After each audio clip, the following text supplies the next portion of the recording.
नमस्कार, स्वागत है आपका बिहार समाचार में। बिहार वालों के लिए लोकसभा चुनाव के बीच बड़ी घोषणाएं कर दी गई है। देखिए, बिहार में गरीबों के लिए खजानों का पिटारा खोल दिया गया। मुख्यमंत्री नीतीश कुमार जी ने कई बड़े ऐलान कर दिए। मोदी जी ने भी बिहार वालों के लिए बड़ी सौगातें दे दिए हैं। तो इधर तेजस्वी यादव ने कहा कि बनाइए हमारी सरकार, देखिएगा कि इस तरह से यूं झटके में गरीबी दूर कर देंगे, रोजगार की, नौकरियों की बौछार ला देंगे, किसानों का कर्ज माफ होगा, चारों तरफ अच्छे दिन ही नजर आएंगे। साथ ही लोकसभा चुनाव में जनता का क्या राय है, आखिर कौन सी पार्टी चुनाव जीत रही है, ऐसे तमाम मुद्दों पर बात करेंगे। इससे पहले आपसे एक छोटी सी अनुरोध है, कृपया वीडियो को एक प्यारा सा लाइक अवश्य कर दीजिएगा। आपका लाइक करना ही हमारी मेहनत का फल होता है। आज लोकसभा के तीसरे चरण के लिए वोट डाले जा रहे हैं। पिछले 2 चरण में जो चुनाव हुआ है उसमें वोटिंग प्रतिशत काफी कम रहा है। तो ऐसे में आखिर जनता का क्या राय है, ओपिनियन पोल आखिर क्या कहता है, कौन सी पार्टी चुनाव जीत रही है, चलिए जानते हैं। देखिए, यदि बिहार की बात करें तो एबीपी न्यूज के साथ सी वोटर के ओपिनियन पोल के रिजल्ट में कहा गया है कि 2024 में होने वाले लोकसभा चुनाव में बीजेपी की अगुवाई वाली एनडीए गठबंधन को मात्र 16 से 18 सीटें मिल सकती है। तो वहीं बिहार में इंडिया गठबंधन की जीत दिखाई दे रही है। जदयू, आरजेडी, कांग्रेस समेत तमाम विपक्षी दलों को मिलाकर इंडिया गठबंधन को 21 से 23 सीटें मिलने का अनुमान है। तो वहीं अन्य के खाते में 2 सीटें जा सकती है। तेजस्वी यादव एक तरफ जहां दावा कर रहे हैं कि सभी 40 सीटों पर हम जीतेंगे, यहां बीजेपी खाता भी नहीं खोल पाएगी, तो ऐसा नहीं होते हुए दिख रहा है। जबकि यहां एनडीए 16 सीटें ला रही है, जबकि यदि बात करें इंडिया गठबंधन की तो वे 23 सीटें ला रहे हैं। यानी कुल मिलाकर कहा जाए तो इंडिया गठबंधन की ही जीत बिहार में दिख रही है। और ऐसा ही कंडीशन इस बार देश में भी दिख रहा है। देश में भी इस बार इंडिया गठबंधन को भारी बढ़त दिख रही है। इंडिया गठबंधन की सरकार बनते हुए दिख रही है। बीजेपी की हार इस बार ओपिनियन पोल ने अभी से ही तय कर दी है। बाकी आप जनता का क्या राय है, आप आखिर किनकी सरकार चाहते हैं, कमेंट में बता सकते हैं। बाकी ये लोकतंत्र है, यहाँ जनता मालिक है। जनता जिनकी सरकार बनाना चाहे उनकी सरकार बनेगी। बिहार में आज से भारी बारिश का अलर्ट जारी किया गया है। मौसम विभाग ने कहा है कि बिहार में गर्मी से राहत मिलने वाली है। बिहार में आज से अगले 5 दिनों तक भारी बारिश का अलर्ट जारी कर दिया गया। बिहार में तेज आंधी तूफान के साथ होगी भारी बारिश। साथ ही बिहार के अधिकांश जिलों में मेघ गर्जन और वज्रपात के साथ बारिश की संभावना है। इस दौरान 30 से 40 किलोमीटर प्रति घंटे की रफ्तार से हवा चल सकती है। तो बिहार वाले जरा सावधान रहिएगा। मौसम विभाग ने कहा है कि आज से अगले 5 दिनों तक बिहार में तेज आंधी तूफान के साथ भारी बारिश का ऑरेंज अलर्ट जारी है। और बिहार के कोई 1-2 जिले नहीं बल्कि सभी जिलों में भारी बारिश का अलर्ट जारी किया गया है। साथ ही कहा गया कि अभी बिहार का तापमान जो 44 डिग्री सेल्सियस तक पहुंच गया था, वो अब घटकर 25 डिग्री सेल्सियस तक आ जाएगा।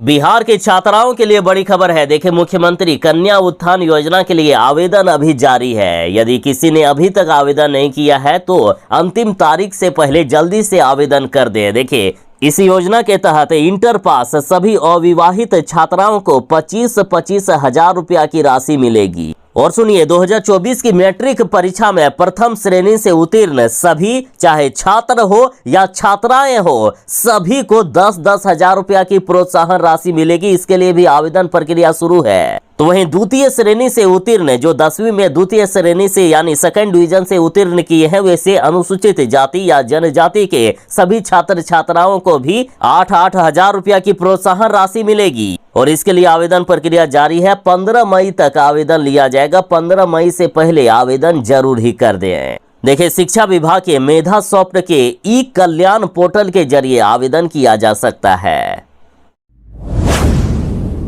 बिहार की तलाकशुदा अल्पसंख्यक महिलाओं को 25 हजार रुपया की सहायता राशि देगी नीतीश सरकार। देखिए, बड़ी खबर है कि बिहार में अब तलाकशुदा अल्पसंख्यक महिलाओं को सरकार की ओर से 25 हजार रुपया की सहायता राशि दी जाएगी। बीडीओ अजीत कुमार रोशन ने बताया कि इसके लिए आवेदन लेने की प्रक्रिया शुरू कर दी गई है। इसका व्यापक रूप से प्रचार प्रसार भी कराया जा रहा है ताकि बेसहारा अल्पसंख्यक महिलाएं जागरूक होकर इसका लाभ ले सके। और इसके लिए बिहार सरकार ने अल्पसंख्यक कल्याण विभाग के माध्यम से अल्पसंख्यक महिला सशक्तिकरण योजना का शुभारंभ किया है। और इसके तहत 18 से 50 वर्ष आयु की अल्पसंख्यक महिलाएं जो तलाकशुदा है या अपने शौहर से कम 2 वर्ष से अलग है, वैसी महिलाओं को अल्पसंख्यक कल्याण विभाग की ओर से 25,000 रुपया की एक मुक्त सहायता राशि दी जाएगी, यानी एक ही बार में 25,000 रुपया दे दिया जाएगा। तो आखिर आवेदन करना कैसे है? तो देखिए, इसके लिए लाभार्थियों को पंचायत सचिव या मुखिया से संपर्क करके आवेदन जमा करना होगा। तो आखिर आवेदन पत्र कहां से मिलेगा? तो देखिए, सभी मुखिया, सरपंच, पंचायत सचिव सदस्य, पंचायत सचिव, विकास मित्र समेत सभी वार्ड सदस्य के पास आवेदन पत्र उपस्थित है। आपको फॉर्म भर के आवेदन प्रखंड कार्यालय में जमा करना होगा। आज लोकसभा चुनाव की तीसरे चरण के लिए वोट डाले जा रहे हैं। बिहार की 5 सीटों पर वोटिंग हो रही है। तो आखिर कौन सी पार्टी जनता को क्या कुछ देगी, चलिए जानते हैं। देखिए, तेजस्वी यादव ने घोषणा कर दी है कि यदि हमारी सरकार बनी तो 1 करोड़ सरकारी नौकरियां देंगे और इस बार 15 अगस्त को ही 30 लाख सरकारी नौकरी निकाल देंगे और 6 महीने के भीतर 1 करोड़ सरकारी नौकरियां दे देंगे। साथ ही बिहार को विशेष राज्य का दर्जा मिलेगा, विशेष पैकेज भी मिलेगा। सेना में अग्निवीर योजना को खत्म करके अस्थायी बहाली करेंगे। मात्र 500 रुपए में गैस सिलेंडर मिलेगा पूरे 5 साल तक। जब तक हमारी सरकार रहेगी तब तक 500 रुपए में ही गैस सिलेंडर मिलेगा और देश में 200 यूनिट बिजली बिल्कुल ही फ्री में दिया जाएगा। साथ ही गरीब परिवार की महिलाओं को प्रत्येक साल 1-1 लाख रुपया मिलेगा और इस बार रक्षाबंधन से ही 1-1 लाख रुपया मिलना शुरू हो जाएगा। तो इधर कांग्रेस ने कहा है कि पूरे देश में जातिगत जनगणना करवाई जाएगी। मनरेगा में मजदूरी 400 रुपया प्रतिदिन कर दिया जाएगा। साथ ही किसानों का कर्ज माफ कर दिया जाएगा। जितना भी कर्ज जो किसानों ने बैंक से लिया है वो सारे के सारे कांग्रेस माफ करेगी। साथ ही कांग्रेस ने वृद्धा पेंशन की भी जो राशि मिल रही है उसे भी बढ़ाने का भरोसा दिलाया है।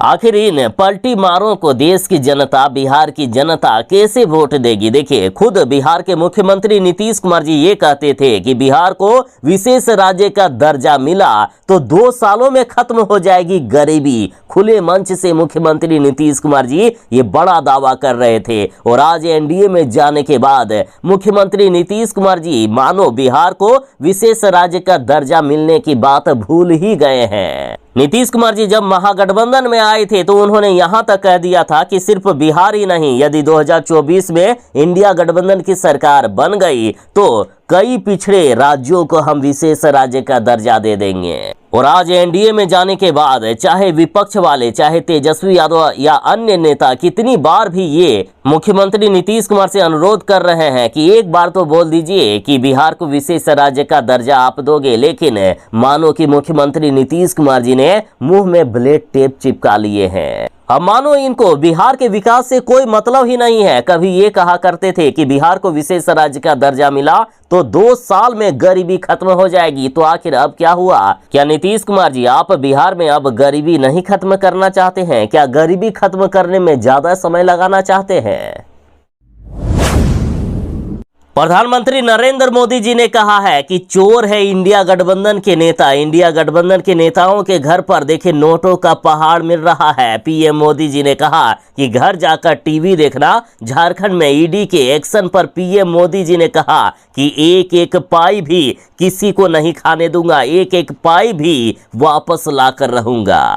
देखिए, झारखंड की सरकार में कांग्रेस कोटे के मंत्री आलमगीर आलम के निजी सचिव के घरेलू नौकर के घर से ईडी ने छापेमारी कर 25 करोड़ से भी अधिक की नकदी बरामद की। तो इसको लेकर ओडिशा में एक चुनावी जनसभा को संबोधित करते हुए पीएम मोदी जी ने कहा कि घर जाकर टीवी देखना। पड़ोस में झारखंड में नोटों का पहाड़ मिल रहा है। लोगों के चोरी किया गया माल मोदी पकड़ रहा है, इसलिए ये लोग मोदी को गाली दे रहे हैं। साथ ही प्रधानमंत्री जी ने जनता से पूछा कि इन लोगों की गाली खाकर मुझे ये काम करना चाहिए या नहीं, मुझे आपकी पाई पाई बचाना चाहिए कि नहीं। पीएम मोदी जी ने कहा कि 1-1 पाई भी किसी को खाने नहीं दूंगा, जो खाएगा वो जेल जाकर ही खाना खाएगा। मोदी ने जनधन खातों, आधार और मोबाइल की ऐसी त्रिशक्ति बनाई है कि लोगों का पैसा लूटना आज बंद हो गया है। मोदी जी बोले कि 40 साल पहले एक प्रधानमंत्री ओडिशा आए थे। उन्होंने कहा था कि दिल्ली से 1 रुपया भेजता हूं तो गरीब तक सिर्फ 15 पैसा ही पहुंचता है, यानी 100 में से 85 पैसे लूट लिया जाता था। लेकिन आज इस गरीब माँ के बेटे को देश ने मौका दिया, आपने मौका दिया। तब मैंने कहा कि मैं 1 रुपया भेजूंगा तो 1 पाई भी किसी को खाने नहीं दूंगा, जो खाएगा वो जेल जाकर ही रोटी चबाएगा। तेजस्वी यादव ने बिहार में इतने ज्यादा चुनावी जनसभाएं की, इतने ज्यादा रैलियां की कि तेजस्वी यादव की हालात अभी काफी खराब हो गई है। तेजस्वी यादव खड़ा तक नहीं हो पा रहे हैं। तेजस्वी यादव व्हील चेयर पर आ गए हैं। एक बार फिर से तेजस्वी यादव पटना एयरपोर्ट पर व्हील चेयर पर नजर आए। तेजस्वी यादव चल भी नहीं पा रहे थे। तेजस्वी यादव को व्हील चेयर से उठाकर 2-3 गार्ड ने गाड़ी पर बैठाया। तेजस्वी यादव के पीठ में भयानक दर्द शुरू हो गई है। साथ ही तेजस्वी यादव ने कहा कि देश में नरेंद्र मोदी का राक्षस राज है। देखिए, तेजस्वी यादव ने कहा कि बीजेपी के लोगों को सच्चाई से दूर दूर तक वास्ता नहीं है। हमारी महागठबंधन की सरकार ने बिहार में जाति आधारित गणना करने के बाद आरक्षण की सीमा को बढ़ाया, आरक्षण की सीमा 75% तक कर दिया। तो आखिर ये बीजेपी वाले क्यों नहीं कर पा रहे हैं? तेजस्वी यादव ने कहा कि बीजेपी के लोगों ने सिर्फ झूठ की खेती की है। इन लोगों की हालात खराब है। नौकरी के एजेंडे ने इन लोगों को रोड पर ला दिया है। अब तो पीएम मोदी भी रोड शो करने को विवश हो गए हैं। तेजस्वी यादव ने कहा कि आप लिख कर रख लीजिए कि बिहार में बीजेपी का पूरा सफाया होगा। इन लोगों का खाता भी नहीं खुलेगा। इस बार चौंकाने वाला रिजल्ट आएगा बिहार में। झारखंड सरकार के मंत्री के पीए के ठिकानों पर 25 करोड़ रुपए का केस मिलने के बाद बिहार में एनडीए का डबल अटैक। देखिए, कहा कि लालू फैमिली हो या शिबू सोरेन का परिवार, ये सभी लुटेरे हैं। देखिए, झारखंड सरकार के कांग्रेस कोटे के मंत्री आलमगीर आलम के निजी सचिव के घर से 25 करोड़ रुपए का केस मिला। इसके बाद बिहार बीजेपी के प्रदेश अध्यक्ष और डिप्टी सीएम सम्राट चौधरी ने महागठबंधन पर जोरदार हमला बोला है कि चाहे लालू प्रसाद का परिवार हो या फिर झारखंड में शिबू सोरेन का परिवार, ये लोग देश को लूटने वाले हैं। और लूटने वालों पर जब सरकार कार्रवाई करती है तो उनको दर्द होगा ही। ये लोग किस तरह से देश को लूटने का काम करते हैं, देश में किस तरह से घोटाला करते हैं, ये देश की जनता सब कुछ देख रही है। और इस बार के चुनाव में जनता इनको सबक सिखाकर ही दम लेगी। आज 7 मई को तीसरे चरण के लिए वोट डाले जा रहे हैं। पूरे देश में 93 सीटों पर वोटिंग हो रही है, तो वहीं बिहार में 5 सीटों पर होगी वोटिंग। देखिए, आज बिहार, छत्तीसगढ़, कर्नाटक, केरल, मध्य प्रदेश, महाराष्ट्र, उत्तर प्रदेश और पश्चिम बंगाल जैसे कुछ महत्वपूर्ण राज्यों में मतदान हो रहा है। आज बिहार की 5 सीट झांझरपुर, सुपौल, अररिया, मधेपुरा और खगड़िया में मतदान हो रहा है। तो देश की जनता, आज मौका है अपना अधिकार लेने का, अपनी ताकत दिखाने का, अपना हक दिखाने का। देश की जनता, आज वोट जरूर कीजिएगा, मतदान जरूर ही कीजिएगा। एक भी मतदाता ना छूटे। देश की जनता आपसे अपील है कि हर कोई वोट करे। कहीं आपके एक वोट के कारण देश में कोई ऐसी सरकार ना आ जाए जो आपके और आपके परिवार का भविष्य बिगाड़ कर रख दे, आपके देश का भविष्य बिगाड़ कर रख दे। चुनाव प्रचार करते करते तेजस्वी यादव की हालात इतनी खराब हो गई है कि व्हील चेयर पर आ गए हैं तेजस्वी यादव। 2 दिनों से तेजस्वी यादव पटना एयरपोर्ट से व्हील चेयर से ही निकलते हुए नजर आए। उन्हें पकड़कर गाड़ी पर बैठाया गया। तो तेजस्वी यादव की इस हालात पर बिहार सरकार के उप मुख्यमंत्री विजय कुमार सिन्हा ने कहा है कि इस उम्र में भी मोदी जी योग और तपस्या के बल पर जहां पूरे देश को संवार रहे हैं, तो वहीं बिहार के युवा नेता तेजस्वी यादव कहे जाने वाले, देख लीजिए, खड़े भी नहीं हो पाते हैं।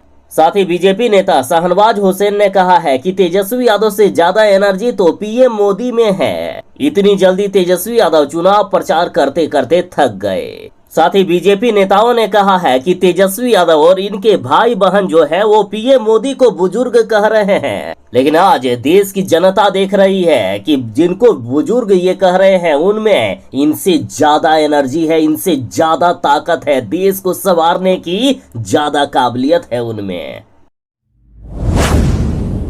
मुकेश सहनी ने कहा है कि पीएम मोदी ने अच्छे दिन का वादा करके महंगाई और बेरोजगारी ला दी है। मुकेश सहनी बोले कि 2014 में पीएम मोदी जी ने देश को सपना दिखाया कि हम अच्छे दिन लाएंगे, लेकिन इन्होंने आज महंगाई और बेरोजगारी इतनी ला दी है कि आज बुरे से भी बुरे दिन देश को देखना पड़ रहा है। आज हर एक आदमी परेशान है। इन बीजेपी वालों के कारण आज संविधान खतरे में है। यदि इस बार इनकी सरकार बन गई किसी कारण तो संविधान को ये लोग खत्म कर देंगे, संविधान बदल कर रख देंगे। मुकेश सहनी बोले कि आज हम लोग दवाई कमाई की बात कर रहे हैं, लेकिन ये बीजेपी वाले हिंदू मुस्लिम मंदिर मस्जिद की बात करते हैं। मुकेश सहनी बोले कि एक अच्छी सरकार गरीबों की सोचती है, लेकिन भाजपा की सरकार अडानी और अंबानी के कल्याण के लिए सोचती है। साथ ही मुकेश सहनी ने दावा किया है कि इस बार इंडिया गठबंधन की सरकार केंद्र में बनना तय है।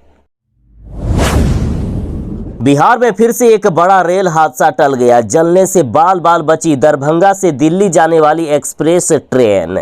देखिए, दरभंगा से नई दिल्ली जाने वाली क्लोन एक्सप्रेस छपरा में द बर्निंग ट्रेन में तब्दील होने से बाल बाल बच गई। आग की लपेटें ट्रेन तक पहुंचती इससे पहले लोको पायलट ने सूझबूझ दिखाते हुए इमरजेंसी ब्रेक लगा दी। देखिए, जानकारी के मुताबिक रविवार को क्लोन एक्सप्रेस ट्रेन 108 किलोमीटर प्रति घंटे की रफ्तार से चेनवा स्टेशन के पास से गुजर रही थी। इसी बीच रेलवे विद्युतीकरण के एसएसपी क्षेत्र में लगी आग की लपेटें रेलवे ट्रैक तक पहुंच गई। अचानक आग को देख ट्रेन के लोको पायलट के होश उड़ गए। लोको पायलट ने ट्रेन को आग से बचाने के लिए इमरजेंसी ब्रेक लगा दी, जिससे ये बड़ा हादसा टल गया। इमरजेंसी ब्रेक लगने के बाद रेल यात्रियों में अफरा तफरी का माहौल हो गया। लोको पायलट ने चेनवा स्टेशन मास्टर को आग की जानकारी दी। बाद में आग पर काबू पाया गया।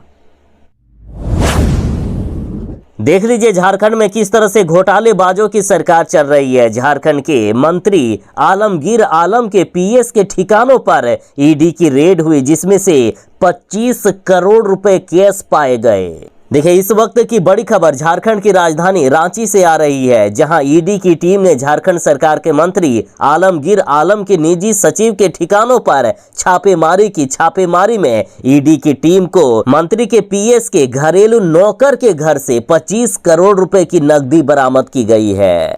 अब बताइए कि झारखंड के पूर्व मुख्यमंत्री हेमंत सोरेन एक तरफ जहां जेल में है, तो दूसरी ओर झारखंड सरकार के मंत्री के पीएस के ठिकानों पर करोड़ों रुपए का कैश मिल रहा है। तो सोचिए किस तरह का भ्रष्टाचारों की सरकार है झारखंड में।